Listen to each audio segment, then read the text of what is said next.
یہ بتا سکتے ہیں کہ حضرت شیخ زکریا نور اللہ مرقدہ اور حضرت مولانا الیاس صاحب کا آپس میں کیا رشتہ تھا؟ تو بات یہ ہے کہ مختلف رشتے تھے۔ نمبر ایک، حضرت شیخ زکریا نور اللہ مرقدہ کے حضرت مولانا الیاس صاحب چچا ہوتے تھے، یعنی ان کے والد مولانا یحییٰ صاحب ابن مولانا اسماعیل کاندلوی اور مولانا یحییٰ صاحب کے چھوٹے بھائی مولانا الیاس صاحب، اور حضرت شیخ کے والد گنگوہ میں مولانا رشید احمد گنگوہی رحمۃ اللہ علیہ کی خانقاہ میں رہتے تھے۔ 12 برس ان کے پاس رہے، خدمت کی، 24 گھنٹے حضرت کے ساتھ رہتے، اور حضرت مولانا رشید احمد گنگوہی اخیر عمر میں بلائنڈ ہو گئے تھے، نابینا ہو گئے تھے، تو مولانا یحییٰ صاحب ان کا ہاتھ پکڑ کے چلتے تھے، مسجد جاتے آتے تو ان کا ہاتھ پکڑ کے، اور حضرت گنگوہی فرمایا کرتے تھے مولوی یحییٰ اندھے کی لاٹھی ہے، تو ہر وقت کے حاضر باش۔ اب حضرت گنگوہی رحمۃ اللہ علیہ یہ کہ یہاں اچھا حضرت گنگوہی کا انتقال ہے 1323 ہجری میں، اور حضرت شیخ کی ولادت ہے 1315 میں، تو گویا حضرت شیخ کو حضرت گنگوہی کی یہاں کتنے سال رہنا نصیب ہوا؟ تقریباً 7-8 سال رہنا نصیب ہوا۔ تو جب چھوٹے تھے تو حضرت شیخ نور اللہ مرقدہ وہاں حضرت گنگوہی نور اللہ مرقدہ کے ساتھ کھانے بیٹھتے تھے تو حضرت بھی آ جاتے تھے، چھوٹے بچے تو حضرت بھی دل لگی فرماتے تھے۔ بعض مرتبہ حضرت شیخ نور اللہ مرقدہ حضرت گنگوہی سے لپٹ جاتے تھے، گلے لگتے تھے۔ بعض مرتبہ حضرت عید کے موقع پر حضرت گنگوہی کو پالکی میں بٹھا کر 2 آدمی اٹھا کر عیدگاہ لے جاتے، تو راستے میں حضرت شیخ خوبصورت کپڑے پہنا کر حضرت کھڑا کر دیا جاتا، اور بڑے تم طراق سے السلام علیکم مخرج کے ساتھ بولتے۔ حضرت گنگوہی رحمۃ اللہ علیہ بھی مسکراتے ہوئے اسی طرح وٹ کٹ میں جواب دیتے تھے۔ تو یہ چھوٹے بچے تھے، اور اس طرح، اور پھر حضرت شیخ نور اللہ مرقدہ کو یہ حضرت گنگوہی کی دعائیں ملی، اسی لیے کہتے تھے کہ حضرت گنگوہی کی نسبت حضرت شیخ کی طرف ٹرانسفر ہوئی۔ حالانکہ خلفاء اور بھی ہیں، لیکن حضرت شیخ نے حضرت گنگوہی کی تصانیف کی جو خدمت کی وہ کسی اور کے حصے میں نہیں آئی، کیونکہ حضرت شیخ کی جو تقریر تھی اس کو لامع الدراری کی شکل میں حضرت شیخ نے پھیلایا اور عام کیا ساری دنیا میں۔ تو حضرت شیخ نور اللہ مرقدہ کے یہاں مولانا الیاس صاحب بھی ہوتے تھے، اور مولانا الیاس صاحب نے بھی حضرت گنگوہی سے استفادہ کیا۔ پھر حضرت گنگوہی کے انتقال کے بعد مولانا الیاس صاحب اپنے بڑے بھائی مولانا یحییٰ صاحب کے ساتھ سہارنپور آ گئے، اور ان کی تعلیم وغیرہ مکمل ہوئی۔ مولانا خلیل احمد سہارنپوری کی طرف رجوع کیا، اور مولانا خلیل احمد سہارنپوری نے مولانا الیاس صاحب کو بھی خلافت اور اجازت بیعت دی، اور حضرت شیخ کو بھی اجازت خلافت بیعت دی، اور حضرت شیخ کے والد مولانا یحییٰ صاحب کو بھی خلافت اجازت دی۔ تو یہ تینوں جو ہیں یہ حضرت مولانا خلیل احمد سہارنپوری کے خلفاء ہیں۔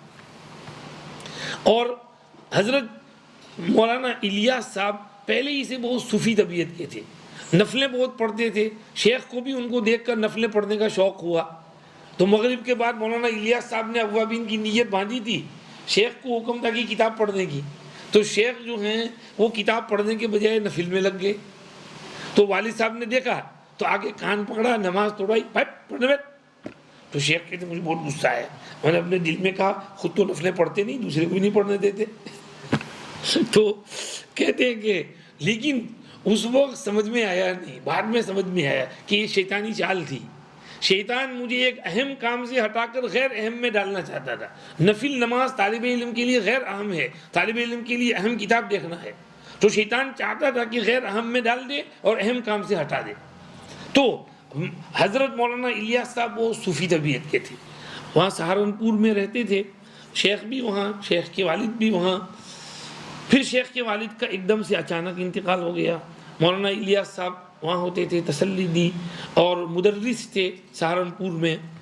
مولانا الیاس صاحب کے والد کا انتقال ہوا تو وہ کچھ مدت تک ان کے دوسرے بیٹے تھے مولانا محمد، جو دوسری ماں سے تھے اور دوسری بیوی سے مولانا اسماعیل کی، انہوں نے کچھ مدت کام سنبھالا، لیکن ان کے بس میں نہیں تھا، تو پھر وہاں والے یہاں سہارنپور آئے نظام الدین سے، کہا مولوی اسماعیل کا تو انتقال ہو گیا، ان کے چھوڑے مولوی الیاس کو ہمارے یہاں بھیج دو۔ تو حضرت سہارنپوری سے مشورہ ہوا. حضرت سہارنپوری نے مولانا الیاس صاحب سے کہا تم جو ہے استعفیٰ دے کر مت جاؤ, صرف 1 سال کی چھٹی لے کر جاؤ تاکہ واپس آنا ہو تو آ سکیں. تو مدرسے میں 1 سال کی چھٹی لی اور یہاں کام کرنے آئے. پھر یہاں جب کام سیٹ ہو گیا پھر یہیں رہ گئے, خوب کام کو آگے بڑھایا. اب حضرت مولانا الیاس صاحب حضرت شیخ کے کیا ہوئے؟ چچا. دوسری طرف دوسرا رشتہ ان کا یہ کہ خسر, وہ اس طرح کہ حضرت شیخ کی پہلی زوجہ محترمہ مولانا رؤوف الحسن صاحب کی بیگم تھی, ان کا انتقال ہو گیا. تو حضرت شیخ کا ارادہ تھا کہ بس اب دوسرا نکاح نہیں کرنا ہے, کیونکہ نکاح کی وجہ سے یہ تصنیف تعلیف میں فرق پڑتا ہے. مگر مولانا الیاس صاحب نے اصرار کیا کہ نہیں, دوسرا نکاح کرنا ہوگا. تو صرف 4 مہینے گزرنے نہیں پائے تھے کہ مولانا الیاس صاحب نے اپنی صاحبزادی سے حضرت شیخ کا رشتہ کر دیا. یہ رشتہ نظام الدین تبلیغی مرکز پر ہوا. مولانا عبد القادر رائے پوری صاحب رحمۃ اللہ علیہ وہاں موجود تھے. حضرت مولانا حسین احمد مدنی رحمۃ اللہ علیہ کو پتہ چلا تو حضرت اس وقت یہاں دیوبند تھے یا سہارنپور, تو حضرت نے پیغام بھجوایا کہ میرا انتظار کرو, نکاح میں آ کر پڑھاؤں گا. تو پھر انتظار کیا گیا. حضرت شیخ الاسلام مولانا حسین احمد مدنی یہ ٹرین کے ذریعہ 5 گھنٹے کی مسافری کر کے نظام الدین تبلیغی مرکز پہنچے اور وہاں حضرت شیخ کا یہ دوسرا نکاح پڑھایا. پھر یہ دوسرا رشتہ ہوا کہ حضرت شیخ کے خسر ہو گئے.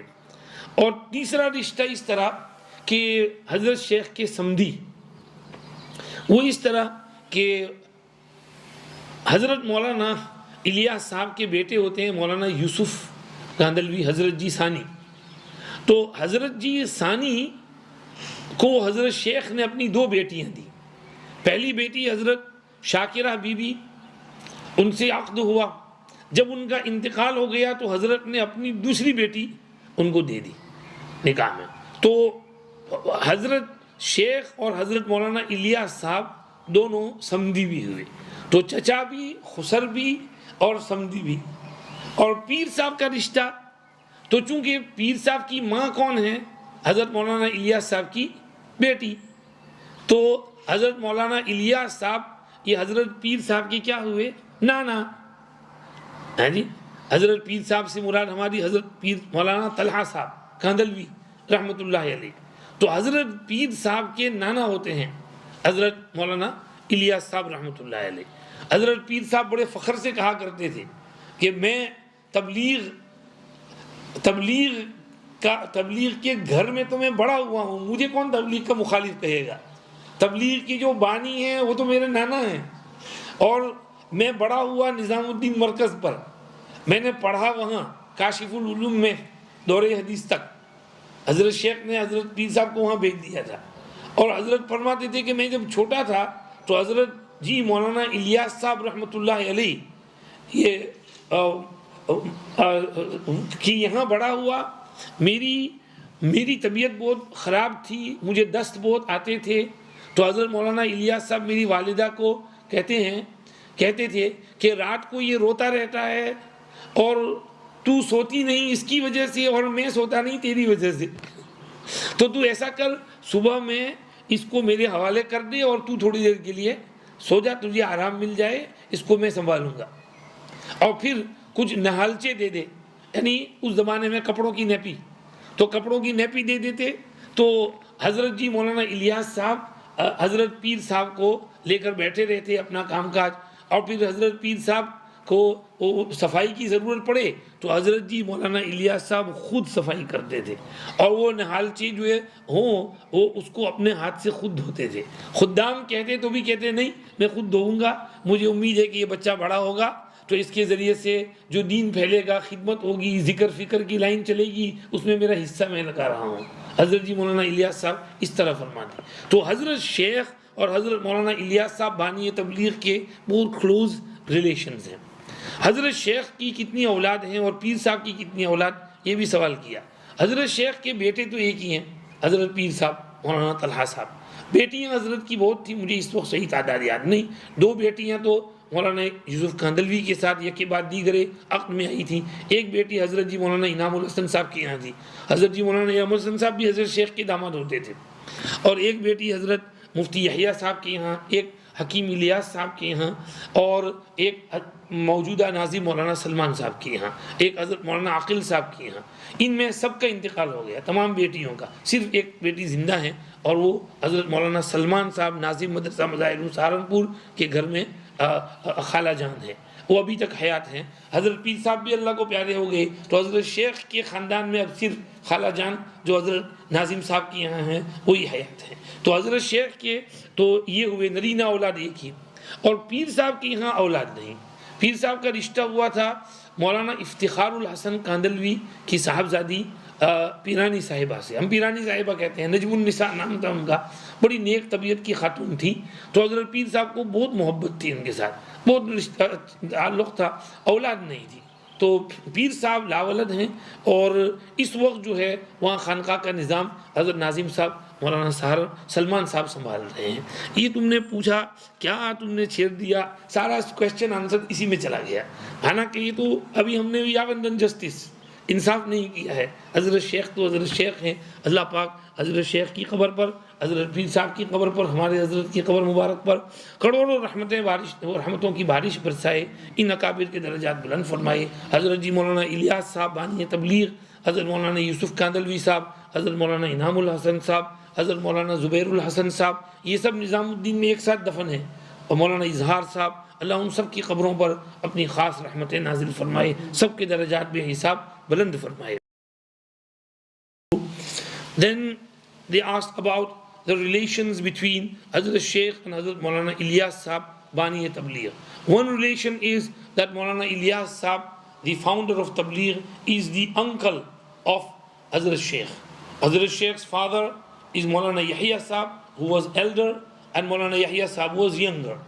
Secondly, Hazrat Maulana Ilyas Sahab is also the father-in-law of Hazrat Sheikh, and Hazrat Sheikh is his son-in-law as well. Because when Hazrat Sheikh's first wife died, Hazrat Maulana Ilyas Sahab married him to his own daughter, and this is how Hazrat Sheikh became the son-in-law, and Maulana Ilyas Sahab became the father-in-law. And fourthly, Hazrat Maulana Ilyas Sahab had a son, Maulana Yusuf Kandalvi, Rahmatullahi alayhi, who's the grandfather of Maulana Saad Kandalvi at present. Maulana Saad's father is Maulana Harun, and Maulana Harun's father is Maulana Yusuf, and Maulana Yusuf's father is Maulana Ilyas. So Hazrat Sheikh Rahmatullahi alayhi gave two of his daughters to Maulana Yusuf Kandalvi. His first eldest daughter, Shakira Appa, was in nikah with Maulana Yusuf Sahab. She fell extremely ill, and she died whilst praying Maghrib namaz with ishara and whilst in sajda. So after that, Hazrat Sheikh gave him his second daughter as well. So Hazrat Sheikh's relation with Maulana Ilyas Sahab secondly is Samdi, that relation, because Hazrat Sheikh's daughter and Maulana Ilyas Sahab's son, Maulana Yusuf, were both married. So these are the relations among them. How many children did Hazrat Sheikh have? I don't have the exact count, but he had only one son, Maulana Talha Sahab, who we call Pir Sahab, and he had maybe 7-8 daughters, if I remember correctly. And Hazrat Pir Sahab, Maulana Talha Sahab, was childless. He did not have any children. So Pir Sahab has died. His wife, Pirani Sahiba, died 1 year before Hazrat Pir Sahab. They've both gone from this world. May Allah have mercy upon them both. Very nice people. And Hazrat Sheikh's other daughters have also died. Only one daughter left now. Maulana Salman Sahab's wife, Khala Jan, is still alive. And Alhamdulillah, Hazrat Maulana Salman Sahab's children and he himself is looking after Kacha Ghar at the moment.